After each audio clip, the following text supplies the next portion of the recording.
Hello বন্ধুরা, আমার নাম গুইন্দ্রিলা। আমি কলকাতার একজন সাধারণ গৃহবধূ। আজ আমি তোমাদের সঙ্গে যে গল্পটি বলব সেটি আমার শ্বশুরমশাইকে নিয়ে, যাকে আমি বাবার মতো শ্রদ্ধা করতাম। আমি কখনো কোনোদিন কল্পনাও করতে পারি নাই তিনি এমন কিছু করবেন যা আমার ভাবনাকে নাড়িয়ে দিয়েছিল। আমার শাশুড়ি মা যখন বাড়ির বাইরে থাকতেন বা কোথাও যেতেন, তখনই আমার শ্বশুরমশাই আমার সাথে গল্প করতে চাইতেন। তাতে আমার কোনো সমস্যা ছিল না। কিন্তু বন্ধুরা, বাকিটা গল্পেই বলছি। আশা করি বন্ধুরা তোমরা আমার পুরো গল্পটি মনোযোগ সহকারে শুনবে। নিশ্চয়ই অনেক মজা পাবে। তাহলে চলো বন্ধুরা, আর কথা না বাড়িয়ে মূল গল্পে চলে যায়। বন্ধুরা, 2 বছর আগে আমার বিয়ে হয় সুবীর সেনগুপ্ত সঙ্গে। সুবীর একজন প্রবাসী। তার কাজের জন্য তাকে বেশিরভাগ সময় বিদেশে থাকতে হয়। বিয়ের কয়েক মাস পরেই সে তার কর্মস্থলে চলে যায়। যাওয়ার আগে সে আমাকে বলেছিল, উইন্দ্রেলা, আমার বাবা মাকে তুমি নিজের বাবা মায়ের মতো দেখবে, তাদের সম্মান করবে, তাদের সঙ্গে সব সময় ভালো সম্পর্ক রাখবে। আমি তার কথা মনে রেখে শ্বশুর শাশুড়ির সঙ্গে সুন্দরভাবে থাকতে শুরু করি। আমার শাশুড়ি মালতী সেনগুপ্ত খুবই স্নেহময়ী, আর আমার শ্বশুর সতীনাথ সেনগুপ্ত একজন গম্ভীর কিন্তু স্নেহপরাজন মানুষ। আমাদের বাড়িটা কলকাতার একটি শান্ত পাড়ায়। সকালে আমি শাশুড়ির সঙ্গে রান্নাঘরে সময় কাটাই, আর বিকেলে শ্বশুর মশাইয়ের সঙ্গে বৈঠকখানায় যা খেতে খেতে গল্প করি। সবকিছু মনে হতো একেবারে নিখুঁত। কিন্তু জীবন তো আর সবসময় সোজা পথে চলে না, তাই না? একদিন সকালে শ্বশুরমশাই আমাকে ডেকে বললেন, বৌমা, আমার একটু মাথাভার লাগছে। তুমি কি আমার রক্তচাপটা একটু মেপে দেবে? আমি তৎক্ষণাৎ ব্লাড প্রেসার মনিটর নিয়ে এলাম। রক্তচাপ মেপে দেখলাম সবকিছু ঠিক আছে। আমি তাকে বললাম, বাবা, আপনার প্রেসার একদম নরমাল। তবুও যদি অসুস্থ লাগে ডাক্তারের কাছে যাবেন। তিনি হেসে বললেন, না না বৌমা, এটা বোধহয় বয়সের দোষ। তবে আমার পায়ে একটু অস্বস্তি হচ্ছে। তুমি কি একটু গরম তেল দিয়ে মালিশ করে দিতে পারবে? আমি একটু অবাক হলাম, কিন্তু ভাবলাম তিনি আমার বাবার মতোই তো, তাই আমি তার পায়ে মালিশ করে দিলাম। তিনি খুব খুশি হয়ে বললেন, তুমি তো আমার মেয়ের মতোই বৌমা। কয়েকদিন পর এক সন্ধ্যায় শ্বশুরমশাই আমাকে তার ঘরে ডাকলেন। আমি গিয়ে দেখি তিনি একটা ছোট্ট বাক্স হাতে নিয়ে দাঁড়িয়ে আছেন। তিনি বললেন, বৌমা, এটা তোমার জন্য। বাক্সটা খুলে দেখি একটা সুন্দর স্বর্ণের চেন। আমি বললাম, বাবা, এত দাবি উপহারের কি দরকার ছিল? তিনি হেসে বললেন, তুমি আমাদের বাড়ির লক্ষ্মী, এটা তোমার প্রাপ্য, এসো আমি পরিয়ে দিই। তিনি নিজে আমার গলায় চেনটা পরিয়ে দিলেন। আমি খুশি হলাম, কিন্তু মনে মনে কেমন যেন একটা অস্বস্তি হচ্ছিল। এই ঘটনার পর থেকে আমি লক্ষ্য করলাম শ্বশুরমশাইয়ের আচরণে কিছুটা পরিবর্তন এসেছে। তিনি প্রায়ই আমার সঙ্গে বেশি সময় পাঠাতে চান, আমাকে ছোটখাটো উপহার দেন। আমার মনে হলো, এটা কি সত্যি স্নেহ, নাকি আমি বেশি ভাবছি? আমি শাশুড়ি মাকে বিষয়টা ইঙ্গিতে বোঝানোর চেষ্টা করলাম, কিন্তু তিনি আমার কথা ভুল বুঝলেন। তিনি বললেন, উইন্দ্রিলা, তুমি কি বাবার উপর অভিযোগ করছো? তিনি তো তোমাকে মেয়ের মতোই ভালোবাসেন। আমার মন খারাপ হয়ে গেল। এই ঘটনাগুলো আমাকে ভাবিয়ে তুলল। আমি ভাবলাম, এভাবে চলতে থাকলে আমাদের পরিবারের সমস্যা হতে পারে। আমার স্বামী বিদেশে, আমি একাই পরিস্থিতি কিভাবে সামলাব?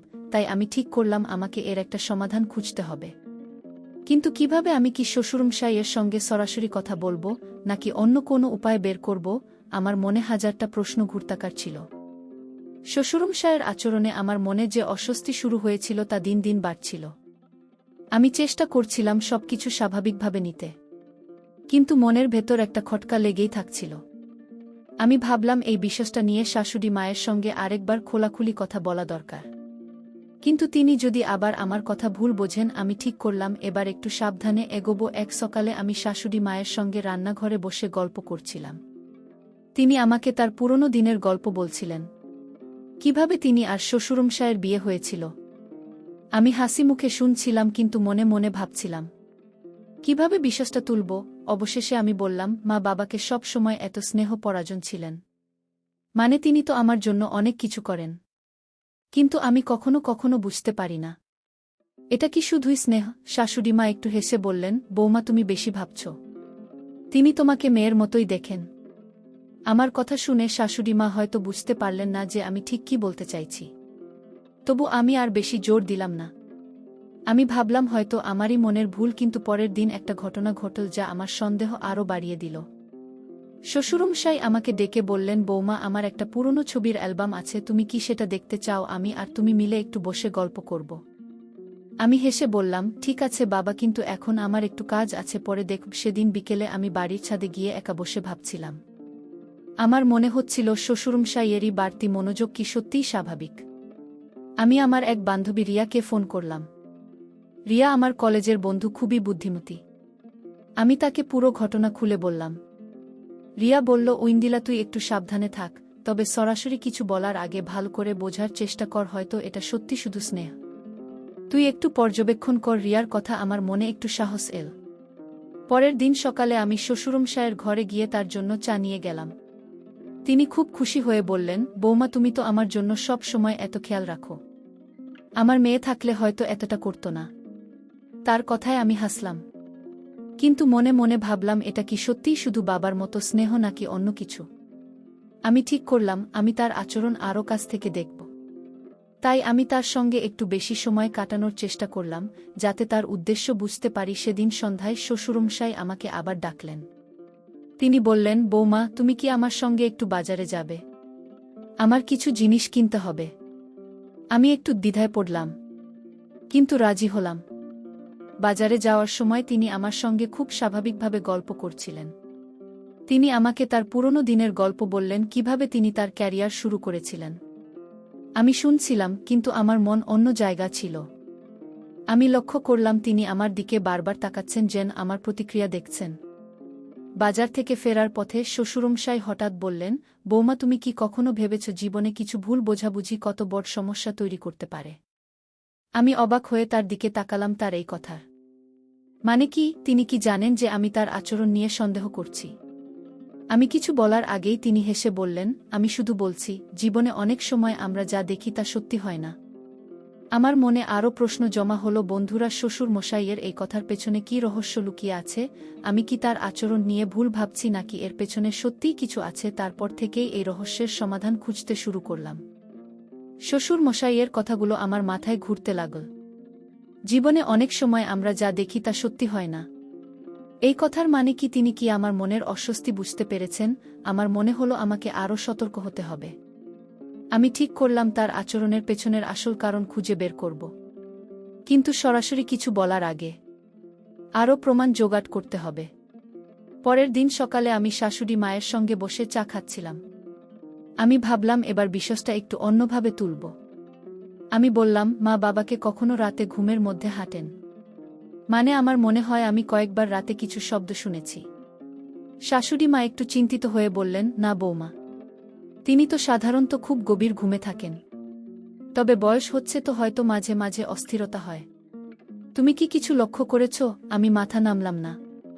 মা, শুধু ভাবলাম জিজ্ঞাসা করি। সেদিন বিকেলে শ্বশুরমশাই আমাকে ডেকে বললেন, বৌমা, আমি একটা পুরনো বই পড়ছিলাম, তুমি কি এটা পড়তে চাও? আমার মনে হয় তুমি এটা পছন্দ করবে। তিনি আমাকে একটা বই দিলেন, যেটা ছিল পুরনো দিনের একটা গল্পের বই। আমি হেসে বইটা নিলাম, কিন্তু লক্ষ্য করলাম তিনি আমার দিকে একটু বেশি সময় তাকিয়ে আছেন। আমার অস্বস্তি হলো, কিন্তু আমি কিছু বললাম না। আমি ভাবলাম, এটা হয়তো আমার মনের ভুল। একদিন রাতে আমি আমার ঘরে বসে সুবীরের সামনে ফোন কথা বলছিলাম। সুবীরকে আমি সব কিছু খুলে বলতে চাইলাম, কিন্তু ভাবলাম সে দূরে থেকে চিন্তা করবে, তাই আমি শুধু বললাম, তুমি কবে ফিরবে? আমার এখানে সব ঠিক আছে, তবে তোমাকে খুব মিস করি। সুবীর হেসে বলল, আর কয়েক মাস ঐন্দ্রিলা, তুমি বাবা মার খেয়াল রাখো। আমি হাসলাম, কিন্তু মনে মনে ভাবলাম, আমি কিভাবে এই পরিস্থিতি সামলাব। পরের দিন আমি বাড়ির কাজের মাসি লক্ষ্মীদির সঙ্গে গল্প করছিলাম। লক্ষ্মী দিয়ে আমাদের বাড়িতে অনেক দিন ধরে কাজ করেন। আমি তাকে জিজ্ঞাসা করলাম, লক্ষ্মীদি, তুমি কি কখনো বাবার আচরণে কিছু অস্বাভাবিক লক্ষ্য করেছ? লক্ষ্মীদা একটু হেসে বললেন, দিদি, বাবু তো খুব ভালো মানুষ। তবে হ্যাঁ, মাঝে মাঝে তিনি রাতে ঘরের বাইরে ঘোরাঘুরি করেন। আমি ভেবেছিলাম হয়তো ঘুমের সমস্যা। আমার মন আরও সন্দেহে ভরে গেল। সেদিন রাতে আমি ইচ্ছাকৃতভাবে আমার ঘরের দরজা একটু ফাঁকা রেখে ঘুমানোর ভান করলাম। আমি চাইছিলাম দেখতে শ্বশুরমশাই কি সত্যিই রাতে আমার ঘরের কাছে আসেন। অনেক রাত পর্যন্ত আমি জেগে রইলাম। হঠাৎ শুনলাম হালকা পায়ের শব্দ। আমার হৃৎপিণ্ড দ্রুত লাফাতে শুরু করল। আমি চুপচাপ অপেক্ষা করলাম, কিন্তু কেউ আমার ঘরে ঢুকল না। শব্দটা কিছুক্ষণ পর থেমে গেল। আমি উঠে দরজার কাছে গিয়ে দেখলাম বাইরে কেউ নেই। পরের দিন সকালে আমি শ্বশুরমশায়ের সঙ্গে স্বাভাবিকভাবে কথা বললাম। তিনি আমাকে দেখে হেসে বললেন, বৌমা, তুমি কি কাল রাতে ভালো ঘুমিয়েছ? আমার তো কাল ঘুম হয়নি। আমি অবাক হয়ে বললাম, কেন বাবা, কিছু সমস্যা হয়েছে? তিনি বললেন, না না, শুধু মনে হচ্ছিল বাড়িতে কিছু অস্বাভাবিক শব্দ হচ্ছে। আমি তাই একটু ঘুরে দেখছিলাম। আমার মনে হলো তিনি কি আমাকে কিছু বোঝাতে চাইছেন। বন্ধুরা, এই ঘটনাগুলো আমাকে আরও বিভ্রান্ত করছিল। শ্বশুর মশাইয়ের আচরণ কি সত্যি স্বাভাবিক, নাকি এর পেছনে কোনো রহস্য লুকিয়ে আছে? আমি কিভাবে এই বিষয়ে নিশ্চিত হব? শ্বশুরমশাই কথা আর তার আচরণ আমাকে রাতে ঘুমোতে দিচ্ছিল না। তিনি বলেছিলেন বাড়িতে অস্বাভাবিক শব্দ শুনেছেন, তাই ঘুরে দেখছিলেন। কিন্তু আমার মনে হচ্ছিল এর পেছনে আরও কিছু আছে। আমি ঠিক করলাম এবার আমাকে আরও সতর্ক হয়ে এগোতে হবে। আমি শাশুড়িমাকে আরেকবার বোঝানোর চেষ্টা করব, কিন্তু এমনভাবে যাতে তিনি আমার কথা ভুল না বোঝেন। সকালে আমি শাশুড়ি মায়ের কাছে গেলাম। তিনি বাগানে ফুলের গাছের যত্ন নিচ্ছিলেন। আমি তার পাশে বসে বললাম, মা, আমি একটা কথা বলতে চাই, আপনি দয়া করে আমার কথাটা শুনুন। আমি কাউকে দোষ দিতে চাই না, কিন্তু আমি কিছুটা চিন্তিত। শাশুড়ি মা গাছ থেকে চোখ সরিয়ে আমার দিকে তাকালেন। আমি বললাম, বাবা মাঝে মাঝে রাতে আমার ঘরের কাছে আসেন। আমি জানি তিনি আমাকে মেয়ের মতো দেখেন, কিন্তু আমার একটু অস্বস্তি হয়। শাশুড়িমা কিছুক্ষণ চুপ করে থেকে বললেন, বৌমা, তুমি নিশ্চয়ই ভুল বুঝছ, তবে আমি বাবার সঙ্গে কথা বলবো। শাশুড়ি মায়ের কথায় আমার মনে একটু আশা জাগল। আমি ভাবলাম হয়তো এবার বিষয়টা পরিষ্কার হবে। কিন্তু সেদিন বিকেলে শ্বশুরমশাই আমাকে ডেকে বললেন, বৌমা, তুমি কি আমার সম্পর্কে মায়ের কাছে কিছু পড়েছ? আমি একটু ঘাবড়ে গেলাম। তিনি শান্ত গলায় বললেন, আমি জানি তুমি হয়তো আমার কিছু আচরণে অস্বস্তি বোধ করছ, কিন্তু আমি তোমাকে শুধু মেয়ের মতোই দেখি। তার কথায় আমি কিছু বলতে পারলাম না। আমার মনে হলো তিনি কি সত্যি এত নির্দোষ, নাকি আমাকে বোঝানোর চেষ্টা করছেন। সেদিন রাতে আমি আবার আমার ঘরের দরজা একটু ফাঁকা রাখলাম। আমি জানতে চাইছিলাম শ্বশুরমশাই কি আবার আমার ঘরের কাছে আসবেন। অনেকক্ষণ জেগে থাকার পর আমি হালকা পায়ের শব্দ শুনলাম। আমি চুপচাপ বিছানায় শুয়ে রইলাম।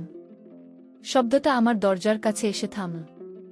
আমি ভাবলাম এবার কি তিনি ঘরে ঢুকবেন, কিন্তু কিছুক্ষণ পর শব্দটা আবার দূরে চলে গেল। আমি উঠে দরজার কাছে গিয়ে দেখলাম বাইরে কেউ নেই। আমার মনে হলো আমি হয়তো বেশি ভয় পাচ্ছি। পরের দিন আমি আমার বান্ধবী রিয়াকে আবার ফোন করলাম। আমি তাকে বললাম, রিয়া, আমি আর বুঝতে পারছি না। শ্বশুরমশাই বলছেন তিনি আমাকে মেয়ের মতো দেখেন, কিন্তু আমার মনে হয় তার আচরণে কিছু একটা অস্বাভাবিক আছে। আমি কি করব? রিয়া বলল, উইঞ্জিলা, তুই একটা কাজ কর, তুই শাশুড়িমাকে নিয়ে একটু পর্যবেক্ষণ কর, তাকে তোর সঙ্গে রাখ, যাতে তিনি নিজে সব দেখতে পারেন। রিয়ার কথা আমার মনে ধরল। সেদিন সন্ধ্যায় আমি শাশুড়িমাকে বললাম, মা, আমার রাতে একা থাকতে একটু ভয় লাগে।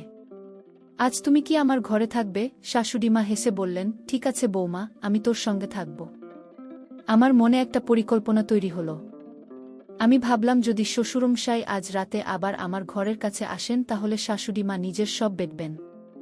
আমি চাইছিলাম এই ভুল বোঝাবুঝির একটা সমাধান হোক। রাতে আমরা দুজনে আমার ঘরে বসে গল্প করছিলাম। আমি ইচ্ছাকৃতভাবে দরজাটা একটু ফাঁকা রেখেছিলাম। শাশুড়িমা আমাকে তার পুরনো দিনের গল্প বলছিলেন। হঠাৎ আমি একটা হালকা শব্দ শুনলাম। আমি শাশুড়িমাকে ইশারায় চুপ করতে বললাম। আমরা দুজনেই চুপ করে অপেক্ষা করলাম। শব্দটা কাছে এলো, কিন্তু হঠাৎ থেমে গেল। আমি আর শাশুড়িমা দরজার দিকে তাকিয়ে রইলাম, কিন্তু কেউ এলো না। শাশুড়িমা বললেন, বোমা, হয়তো বাইরের কোনো শব্দ, তুমি ভয় পেও না। বন্ধুরা, এই ঘটনা আমাকে আরও বিভ্রান্ত করল। শ্বশুরমশাই কি সত্যিই রাতে আমার ঘরের কাছে আসছেন, নাকি আমি বেশি ভাবছি? শাশুড়িমা কি আমার কথা পুরোপুরি বিশ্বাস করবেন? শাশুড়িমা আমার ঘরে থাকার পরও রাতের শব্দ আমাকে শান্তি দিচ্ছিল না। আমি নিশ্চিত ছিলাম কিছু একটা ঘটছে, কিন্তু আমি ঠিক ধরতে পারছিলাম না। শ্বশুরমশায়ের কথা আর আচরণ আমার মনে সন্দেহের বীজ বপন করছিল। কিন্তু তিনি যখন বলেন তিনি আমাকে মেয়ের মতো দেখেন, তখন আমার নিজের উপরেই সন্দেহ হচ্ছিল। আমি ঠিক করলাম এবার আমাকে আরও সতর্কভাবে পরিকল্পনা করতে হবে। পরের দিন সকালে আমি লক্ষ্মীদির সঙ্গে আবার কথা বললাম। আমি তাকে বললাম, লক্ষ্মীদি, তুমি কি কখনো রাতে বাবাকে বাড়ির মধ্যে ঘোরাঘুরি করতে দেখেছ? আমি শুধু জানতে চাইছি। লক্ষ্মী দিয়ে একটু চিন্তিত মুখে বললেন, দিদি, আমি কয়েকবার দেখেছি। তিনি মাঝে মাঝে রাতে বাড়ির হলো ঘরে চুপচাপ হাঁটেন। আমি ভেবেছিলাম হয়তো ঘুম হচ্ছে না। তুমি কি কিছু নিয়ে চিন্তিত? আমি হেসে বললাম, না না, শুধু জানতে চাইলাম। সেদিন বিকেলে শ্বশুরমশাই আমাকে ডেকে বললেন, বৌমা, আমি একটা পুরনো রেকর্ড প্লেয়ার বের করেছি। তুমি কি আমার সঙ্গে কিছু পুরনো গান শুনবে? আমি একটু দ্বিধায় পড়লাম, কিন্তু রাজি হলাম। আমরা বৈঠকখানায় বসে পুরনো বাংলা গান শুনলাম। তিনি গানের সঙ্গে সঙ্গে তার যৌবনের গল্প বলছিলেন। আমি হাসি মুখে শুনছিলাম, কিন্তু লক্ষ্য করছিলাম তিনি বারবার আমার দিকে তাকাচ্ছেন। আমার মনে হলো তিনি কিছু বলতে চান, কিন্তু বলছেন না। সন্ধ্যায় আমি শাশুড়ি মাকে আবার বললাম, মা, আমার রাতে একটু অস্বস্তি হয়। আপনি কি আজও আমার ঘরে থাকবেন? শাশুড়ি মা হেসে বললেন, ঠিক আছে বৌমা, তুমি এত ভয় পাচ্ছ কেন? আমি থাকব। আমি ভাবলাম এবার আমি আরও সতর্ক থাকব। আমি ঘরের দরজা একটু ফাঁকা রাখলাম এবং শাশুড়ি মাকে বললাম, মা, আপনি একটু জেগে থাকবেন। আমি শুধু নিশ্চিত হতে চাই যে সবকিছু ঠিক আছে। তিনি একটু অবাক হলেন, কিন্তু রাজি হলেন। রাত গভীর হলো, আমরা দুজনে আমার ঘরে বসে গল্প করছিলাম। হঠাৎ আমি সেই পায়ের শব্দ শুনলাম। আমি শাশুড়ি মাকে ইশারায় চুপ করতে বললাম। শব্দটা আমার দরজার কাছে এসে থামল। আমার হৃৎপিণ্ড দ্রুত লাফাচ্ছিল। আমি শাশুড়ি মার দিকে তাকালাম। তিনিও শব্দটা শুনেছেন। আমি ধীরে ধীরে উঠে দরজার কাছে গেলাম। আমি লাইট জ্বালানোর আগেই শব্দটা আবার দূরে চলে গেল। আমি দরজা খুলে দেখলাম হলো ঘাট অন্ধকার, কেউ নেই। শাশুড়ি মা বললেন, বৌমা, এটা হয়তো বাড়ির কোনো শব্দ। তুমি এত চিন্তা করছো কেন? আমি বললাম, মা, আমি শুধু নিশ্চিত হতে চাই। আপনি কি বাবার সঙ্গে এই বিষয়ে কথা বলবেন? শাশুড়ি মা একটু চিন্তিত মুখে বললেন, ঠিক আছে, আমি কথা বলবো। তবে তুমি এত ভয় পেও না। আমি মাথা নাড়লাম, কিন্তু মনে মনে ভাবলাম এবার আমাকে আরও গভীরে যেতে হবে। পরের দিন আমি আমার ঘরে একটা ছোট ডায়েরি লিখতে শুরু করলাম। আমি শ্বশুরমশাইয়ের প্রতিটি আচরণ, তার কথা আর রাতের শব্দগুলো লিখে রাখছিলাম। আমি ভাবলাম যদি কিছু ভুল বোঝাবুঝি হয় তাহলে এই ডায়েরি আমাকে সাহায্য করবে। আমি লক্ষ্য করলাম শ্বশুরমশাই দিনের বেলা খুব স্বাভাবিক, কিন্তু রাতে তার আচরণে একটা অদ্ভুত পরিবর্তন আসে। আমি ভাবলাম এটা কি সত্যি ঘুমের সমস্যা নাকি অন্য কিছু? বন্ধুরা, এই রহস্য ক্রমশ জটিল হয়ে উঠছে। শ্বশুর মশাইয়ের আচরণের পেছনে কি সত্যিই লুকিয়ে আছে? আমি কিভাবে এই বিষয়ে নিশ্চিত হব? শাশুড়িমা কি আমার কথা পুরোপুরি বিশ্বাস করবেন? আমার ডায়েরিতে শ্বশুরমশাইয়ের আচরণের প্রতিটি বিবরণ লিখে রাখা শুরু করেছিলাম। রাতের শব্দ, তার বাড়তি মনোযোগ আর তার কথাবার্তার মধ্যে যেন একটা রহস্য লুকিয়েছিল। আমি ভাবছিলাম, এটা কি সত্যি আমার মনের ভুল নাকি এর পেছনে কোনো গভীর কারণ আছে? আমি ঠিক করলাম এবার আমাকে আরও এক ধাপ এগিয়ে যেতে হবে। আমার পরিকল্পনা ছিল শাশুড়িমাকে সবকিছু নিজের চোখে দেখানো। একদিন সকালে আমি শাশুড়িমাকে বললাম, মা, আমি একটা কথা বলতে চাই। আমি জানি আপনি হয়তো আমার কথা পুরোপুরি বিশ্বাস করছেন না, কিন্তু আমি চাই আপনি নিজে সবকিছু দেখুন। আজ রাতে আমার ঘরে থাকবেন। শাশুড়িমা একটু চিন্তিত মুখে বললেন, বৌমা, তুমি এত চিন্তা করছো কেন? তবুও ঠিক আছে, আমি আজ রাতে তোমার সঙ্গে থাকব। আমি মনে মনে একটু স্বস্তি পেলাম। সেদিন বিকেলে শ্বশুরমশাই আমাকে ডেকে বললেন, বৌমা, আমি একটা পুরনো ছবির ফ্রেম পেয়েছি। তুমি কি এটা দেখতে চাও? এটা আমার আর মালতীর বিয়ের সময়ের ছবি। আমি হেসে বললাম, নিশ্চয়ই বাবা। আমরা বৈঠকখানায় বসে ছবি দেখলাম। তিনি ছবির সঙ্গে সঙ্গে অনেক পুরনো গল্প বলছিলেন। আমি লক্ষ্য করলাম তিনি আমার দিকে বারবার তাকাচ্ছেন, কিন্তু এবার তার চোখে একটা অদ্ভুত উদ্বেগ দেখলাম। আমার মনে হলো তিনি কিছু লুকোচ্ছেন। রাতে আমি আর শাশুড়িমা আমার ঘরে বসে গল্প করছিলাম। আমি ইচ্ছাকৃতভাবে দরজাটা একটু ফাঁকা রেখেছিলাম। আমি শাশুড়িমাকে বললাম, মা, আজ রাতে যদি কোনো শব্দ শুনি আমরা একসঙ্গে দেখব। আমি শুধু নিশ্চিত হতে চাই। শাশুড়িমা মাথা নাড়লেন, কিন্তু তার মুখে একটা অস্বস্তি দেখা যাচ্ছিল। আমরা দুজনে চুপচাপ অপেক্ষা করতে লাগলাম। মাঝরাতের দিকে আমি সেই পরিচিত পায়ের শব্দ শুনলাম। আমি শাশুড়িমার হাত ধরে ইশারায় চুপ থাকতে বললাম। শব্দটা আমার দরজার কাছে এসে থামল। এবার আমি আর দেরি করলাম না। আমি দ্রুত উঠে লাইট জ্বেলে দিলাম। দরজা খুলতেই দেখলাম শ্বশুর মশাই হলো ঘরে দাঁড়িয়ে আছেন। তিনি আমাদের দেখে চমকে গেলেন। শাশুড়ি মাও অবাক হয়ে বললেন, তুমি এখানে কি করছো? শ্বশুর মশাই একটু ইতস্তত করে বললেন, আমি শুধু বাড়িটা একটু দেখছিলাম। আমার মনে হয়েছিল কিছু শব্দ হচ্ছে। আমি শান্তভাবে বললাম, বাবা, আপনি প্রায় রাতে আমার ঘরের কাছে আসেন। আমি এটা বুঝতে পারছি না। শাশুড়িমা চুপ করে আমাদের দুজনের দিকে তাকিয়ে রইলেন।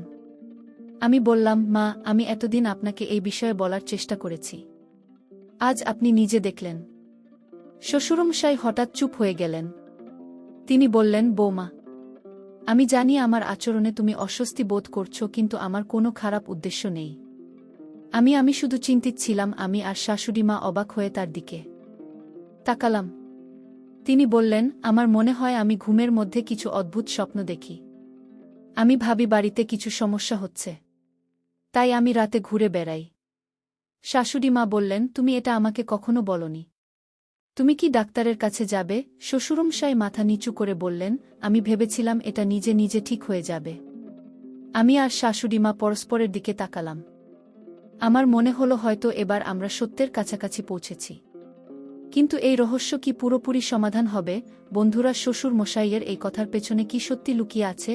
তিনি কি সত্যিই মানসিক সমস্যায় ভুগছেন, নাকি এর পেছনে আরও কিছু আছে? শ্বশুরমশাইয়ের কথা শুনে আমার আর শাশুড়িমার মনে একটা নতুন দিক খুলে গেল। তিনি বললেন, তিনি ঘুমের মধ্যে স্বপ্ন দেখেন, যার কারণে রাতে ঘুরে বেড়ান। আমি আর শাশুড়িমা পরস্পরের দিকে তাকালাম। আমার মনে হলো হয়তো এটা সত্যিই কোনো মানসিক সমস্যা, কিন্তু আমি পুরোপুরি নিশ্চিত হতে চাইছিলাম। আমি ভাবলাম এবার আমাদের দ্রুত পদক্ষেপ নিতে হবে। পরের দিন সকালে আমি শাশুড়িমাকে বললাম, মা, আমাদের বাবাকে একজন ভালো ডাক্তারের কাছে নিয়ে যাওয়া উচিত। যদি এটা সত্যি ঘুমের সমস্যা বা মানসিক অসুস্থতা হয়, তাহলে তাড়াতাড়ি চিকিৎসা শুরু করা দরকার। শাশুড়িমা মাথা নাড়লেন এবং বললেন, তুমি ঠিক বলছো বৌমা, আমি এতদিন বুঝিনি যে তার এমন সমস্যা হচ্ছে। আমি আজই একজন বিশেষজ্ঞের সঙ্গে অ্যাপয়েন্টমেন্ট ঠিক করছি। আমি একটু স্বস্তি পেলাম, কিন্তু মনে মনে এখনও একটা প্রশ্ন ছিল, এটা কি পুরো সত্য? সেদিন বিকেলে আমি শ্বশুরমশাইয়ের সঙ্গে একটু কথা বলার চেষ্টা করলাম। আমি তাকে বললাম, বাবা, যদি আপনি কোনো সমস্যায় ভুগছেন, আমাদের সঙ্গে খোলাখুলি বলুন। আমরা আপনার জন্য চিন্তিত। তিনি একটু হেসে বললেন, বৌমা, আমি জানি আমার আচরণে তুমি অস্বস্তি বোধ করেছ। আমি সত্যিই দুঃখিত। আমার মনে হয় আমি ঘুমের মধ্যে কিছু অদ্ভুত স্বপ্ন দেখি, যার কারণে আমি রাতে ঘুরে বেড়াই। তার কথায় আমি কিছুটা আশ্বস্ত হলাম, কিন্তু পুরোপুরি নিশ্চিত হতে পারলাম না। শাশুড়িমা একজন বিশেষজ্ঞের সঙ্গে অ্যাপয়েন্টমেন্ট ঠিক করলেন। আমি ঠিক করলাম আমিও তাদের সঙ্গে ডাক্তারের কাছে যাব। আমি চাইছিলাম ডাক্তারের কাছে শ্বশুরমশাইয়ের সমস্যার পুরো বিবরণ জানতে। অ্যাপয়েন্টমেন্টের দিন আমরা তিনজন একসঙ্গে হাসপাতালে গেলাম।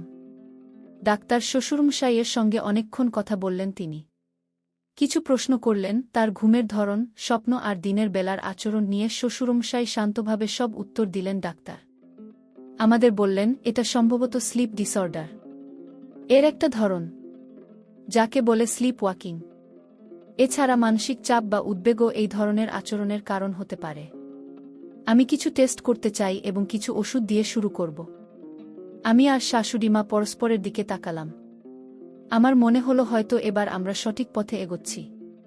শ্বশুরমশাই বললেন, বৌমা মালতী, আমি তোমাদের কষ্ট দিয়েছি। আমি সত্যিই দুঃখিত। ফেরার পথে আমি শ্বশুরমশায়ের দিকে তাকিয়ে দেখলাম তার চোখে একটা অদ্ভুত শান্তি। আমি ভাবলাম হয়তো তিনি সত্যিই কোনো সমস্যায় ভুগছেন এবং এটা তার নিয়ন্ত্রণের বাইরে। আমি শাশুড়িমাকে বললাম, মা, আমাদের বাবার পাশে থাকতে হবে। তিনি যাই করুন, আমরা তাকে সাহায্য করব। শাশুড়িমা হেসে বললেন, বোমারা, তুমি সত্যি আমাদের বাড়ির লক্ষ্মী। তুমি এত চিন্তা করেছ, তবু আমাদের সঙ্গে আছো। সেদিন রাতে আমি আমার ডায়েরিতে লিখলাম, আজ আমি বুঝলাম কখনো কখনো আমরা যা দেখি তা সত্যি নাও হতে পারে।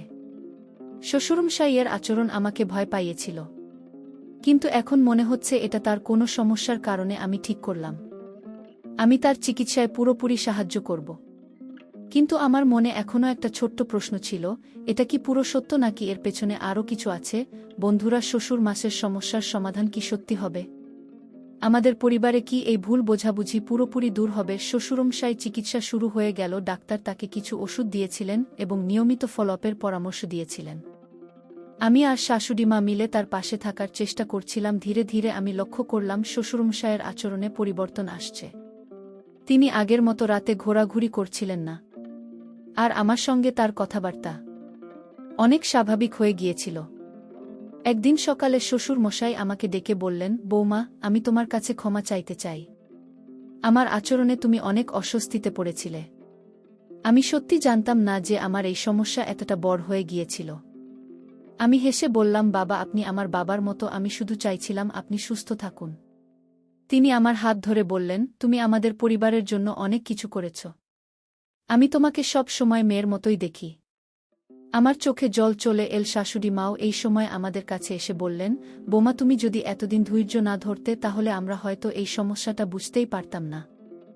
আমি তোমার কথা ভুল বুঝেছিলাম, তার জন্য আমিও দুঃখিত। আমি শাশুড়ি মাকে জড়িয়ে চড়িয়ে বললাম, মা আমরা একটা পরিবার, ভুল বোঝাবুঝি হতেই পারে।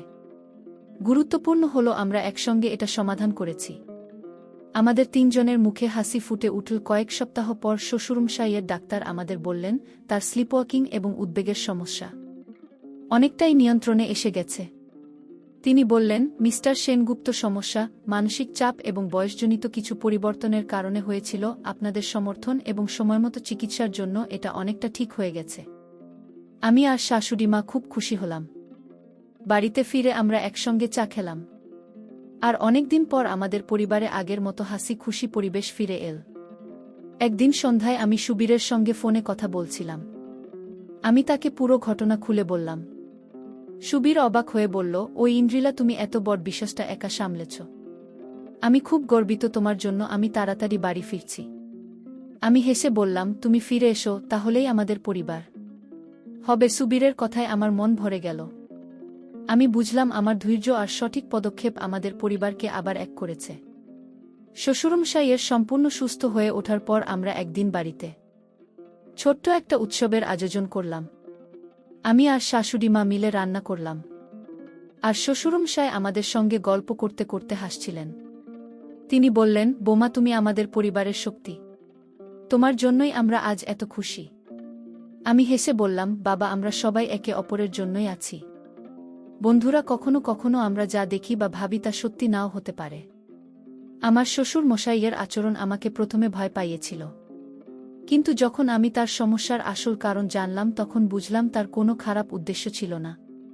আমার মনের ভুল বোঝাবুঝি আমাকে প্রায় ভুল পথে নিয়ে যাচ্ছিল, কিন্তু ধৈর্য আর খোলাখুলি আলোচনার মাধ্যমে আমরা সব সমাধান করতে পেরেছি।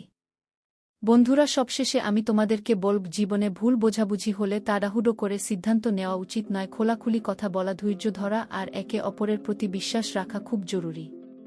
যদি কখনো তোমাদের জীবনে এমন পরিস্থিতি আসে তাহলে শান্ত মাথায় সমাধান খোঁজার চেষ্টা করো। আশা করি আমার এই গল্পটি তোমাদের ভালো লেগেছে এবং সামান্য কিছু হলেও শিখাতে পেরেছি।